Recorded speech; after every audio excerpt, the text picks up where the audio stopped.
கிழிக்க முடியாது, யாராலும் எரிக்கவும் முடியாது. இதான் தெய்வத்திடம் மண்டிட்டாலும் இது நடக்காது அப்படின்னு சொல்லி இருக்கு. இதுக்கு கொடூரமான கண்டம் இருக்கு. டிசம்பர் 30க்குள்ள கோடிகளும் புரள போறீங்க அப்படின்ட்டு ஒரு. அனைவருக்கும் வணக்கம். எல்லாருக்கும் wish you happy new year. New இயர்னு சொல்லி வந்துட்டாலே நம்ம பண்ணுறது ரெண்டு விஷயம்.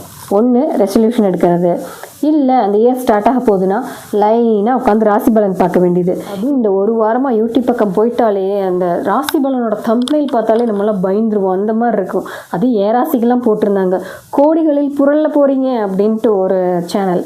இன்னொரு சேனலில் இந்த வருடம் ஆண்டவன் நடத்த போகும் அதிசய மாற்றம் அப்படின்னு இருந்தது. இன்னொரு சேனலில் தெய்வத்திடம் மண்டிட்டாலும் இது நடக்காது அப்படின்னு சொல்லியிருக்கு. அப்புறம் என்னமோ சொல்லியிருந்தாங்களே, இதுக்கு கொடூரமான கண்டம் இருக்குது, டிசம்பர் 30க்குள்ளே இந்த உண்மை தெரிய வரும் அப்படின்லாம் சொன்னாங்க. டிசம்பர் 30 முடிஞ்சு ஒரு 3-4 நாள் ஆகிப்போச்சு. இப்போ வரைக்கும் எந்த உண்மையும் தெரிய வரல. இதில் நான் என்ன சொல்ல வரேன் அப்படின்னா, யூடியூப் அனலிட்டிக்கல் டேட்டான்னு சொல்லி ஒன்று இருக்குது. நம்மளோட வீடியோ வந்து எந்த ஏஜ் குரூப் பீப்புள் பார்க்குறாங்க அப்படின்ட்டு. அதில் என்னோடய அனலிட்டிக்கல் டேட்டாவில் என்ன இருக்குது அப்படின்னா, 25+ ஏஜ் உள்ளவங்க, 30 அப்படி இருக்கவங்க தான் வந்து ரொம்ப அதிகமாக பார்க்குறாங்க. கிட்டத்தட்ட என்னோடய ஏஜில் இருக்கவங்க தான் வந்து என்னோடய வீடியோஸை பார்க்குறாங்க. முக்கியமாக மதர்ஸ் வந்து பார்க்குறாங்க, விமென்ஸ் பார்க்குறாங்க. இந்த ஏஜ் குரூப்பில் தான் நானும் இருக்கேன். நம்ம லைஃபோட மிடில் இருக்கோம். 30 அப்படிங்கிறது வந்து நம்ம லைஃபோட கிட்டத்தட்ட பாதி தானே. இந்த மிட் ஆஃப் த இயரில் இருக்கேன். உங்கள் லைஃப்பில் இந்த கடந்து போன 25 இயர்ஸாக இருக்கலாம், இல்லை 30 இயர்ஸாக இருக்கலாம். இந்த லைஃப்பில் எனக்காக இந்த ஒரு விஷயம் பண்ணிக்கிட்டேன், அது வந்து happiest moment in my life அப்படின்னு சொல்லிட்டு உங்களுக்காக ஒரு விஷயம் பண்ணிக்கிட்டீங்க, அதில் நீங்கள் ஹாப்பியாகவும் இருந்தீங்க அப்படின்னா really you are appreciable person. ஏன்னா இங்கே நிறைய பேருக்கு, என்னை உட்பட தான் சொல்கிறேன், நிறைய விஷயங்கள், ஆசைப்பட்ட விஷயங்கள் வந்து நம்ம ஏதோ ஒரு காரணத்துக்காக வந்து அதை பண்ணாமல் இருந்திருப்போம். அது செய்யறதுக்கான சந்தர்ப்பங்கள், சூழ்நிலைகள் சரியாக அமைஞ்சிருக்காது. ஆனால் என்னைக்காவது ஒரு நாள் செய்வோம் அப்படின்னு சொல்லிட்டு அதை வந்து தள்ளி போட்டிருப்போம் இல்லையா. அது வந்து காலத்தை ஒதுக்கி வச்சிங்க அப்படின்னா அந்த காலம் வந்து உங்களை வந்து ஒதுக்கி வச்சிரும். ஏன் தெரியுமா? அந்த என்னைக்காவது ஒரு நாள் வந்து என்றைக்குமே வராது. எக்ஸாம்பிள், நான் என்னோடய லைஃப்பில் நடந்த ஒரு விஷயமே வந்து சொல்கிறேன். நான் ஆர்ஜி ஆகணும் அப்படிங்கிறது வந்து எனக்கு ஒரு மிகப்பெரிய கனவு. என்னோடய 15 வயசில், அதாவது ஸ்கூல் டைமில் வந்து நான் ரொம்ப ஆசைப்பட்டேன் கண்டிப்பாக ஆர்ஜி ஆகணுன்ட்டு. சரி, நம்ம காலேஜ் முடிச்சுட்டு ட்ரை பண்ணலாம் அப்படின்னு சொல்லிட்டு நான் நினச்சிட்டு இருந்தேன். என்னைக்காவது ஒரு நாள் நான் கண்டிப்பாக ஆர்ஜி ஆயிடுவேன் அப்படின்னு சொல்லி நினச்சேன். ஆனால் உண்மை என்னென்னா, அந்த என்னைக்காவது ஒரு நாள் இன்றைக்கி வரைக்குமே வரல, இனி வரப்போகிறதும் இல்லை. ஏன்னா அதோட ஏஜ் லிமிட் வந்து நான் க்ராஸ் பண்ணிட்டேன். இந்த மாதிரி நிறைய விஷயங்கள் இருக்குது. சில சின்ன விஷயங்கள் வந்து அந்தந்த டைமுக்கு நம்ம ஆசைப்படுறப்பவே வந்து செஞ்சிடணும்.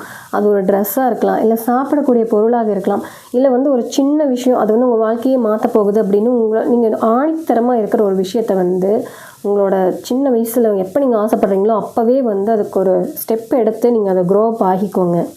ஏன்னா காலம் வந்து என்றைக்குமே காத்திருக்காது. ஒரு 30+ ஏஜில் இருக்க உங்ககிட்ட நான் வந்து கேட்குறேன், எல்லாருக்காகவும் பண்ணுறேன் அப்படின்னு சொல்லிட்டு இருக்கு. நீங்கள் வந்து என்னைக்காவது ஒரு நாள், இல்லை ஒரே ஒரு நாளாவது உங்களுக்காக இருந்திருக்கீங்களா?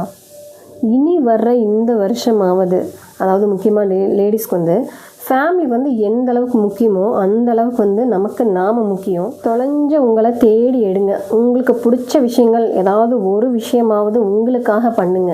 இனிமேல் இதெல்லாம் பண்ண மாட்டேன்னு சும்மா ரெசல்யூஷன் எடுக்கிறதுக்கு பதிலாக, இனிமேலாச்சும் எனக்காக நான் இருப்பேன் அப்படின்னு சொல்லி கொஞ்சம் சுயநலமாக இருந்து பாருங்கள். அந்த சுயநலம் வந்து உங்கள் மைண்டை வந்து ஃப்ரீயாக வச்சுக்கும். உங்களுக்கு பிடிச்ச விஷயத்தை நீங்கள் செய்ய ஆரம்பிச்சிட்டிங்கனாலே ஆட்டோமேட்டிக்காக மைண்டு ஃப்ரீயாகும். உங்களை சுற்றி இருக்கவங்களே நீங்கள் வந்து நல்லா பார்த்துக்குவீங்க. இது எல்லாம் பேசுகிறப்ப தான் வந்து எனக்கு ஒரு விஷயம் உங்களுக்கு மேற்படுத்தி காமிக்கணும்னு சொல்லி நினைக்கிறேன். என்னுடைய தோழி எழுதின ஒரு புத்தகம், அவங்க பேர் வந்து தனலட்சுமி, தனாவின் குருவிக்கோடு அப்படின்னு சொல்லிட்டு ஒரு தொகுப்பு வந்து எழுதியிருக்காங்க. அதில் வந்து எல்லாமே முக்கியமாக பெண்ணியம் பற்றி, அதுக்கப்புறம் நம்மளை பற்றி தான், செல்ஃப் மோட்டிவேஷன் மாதிரி தான் ஒரு புக்கு. ரொம்ப அழகான புக்கு. அதை தொடர்ந்து நாங்கள் நிறைய உரையாடல்கள்லாம் பண்ணணும். அதில் அவங்க எழுதின ஒரு வாக்கியம் வந்து அவ்வளோ அழகாக இருக்கும். இந்த மொத்த வீடியோவோட கன்க்ளூஷன் பார்ட்டும் அதில் வந்து இருக்கும். ரொம்ப அழகான வாக்கியம் அது.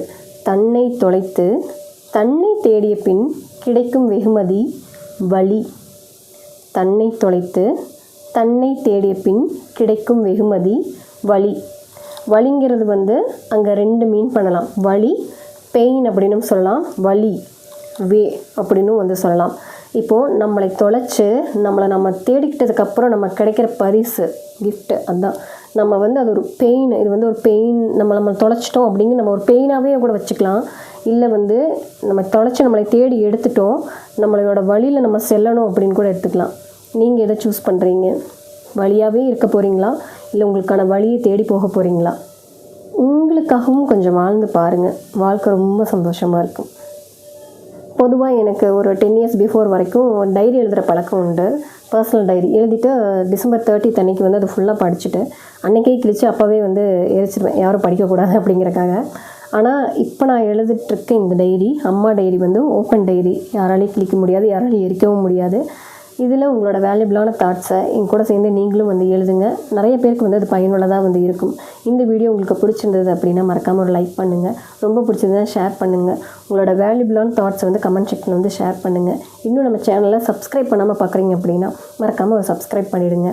இந்த நியூ இயர்க்கு நான் எந்த ரெசல்யூஷன் எடுக்கல, ஆனால் ஏதாவது செய்யணும்னு நினைக்கிறேன் அப்படின்னா உங்கள் குழந்தைகளுக்காகவும் இல்லை உங்களுக்கு தெரிஞ்சவங்க குழந்தைங்க, அக்கா பொண்ணாக இருக்கலாம், அண்ணா பொண்ணாக இருக்கலாம், யாரை வேணா இருக்கலாம், அந்த குழந்தைகளை தயவுசெய்து மொபைல் அடிக்ஷன்லேருந்து வெளியே கொண்டு வாங்க. அதோட பிளேலிஸ்ட் இதோ இங்கே இருக்குது.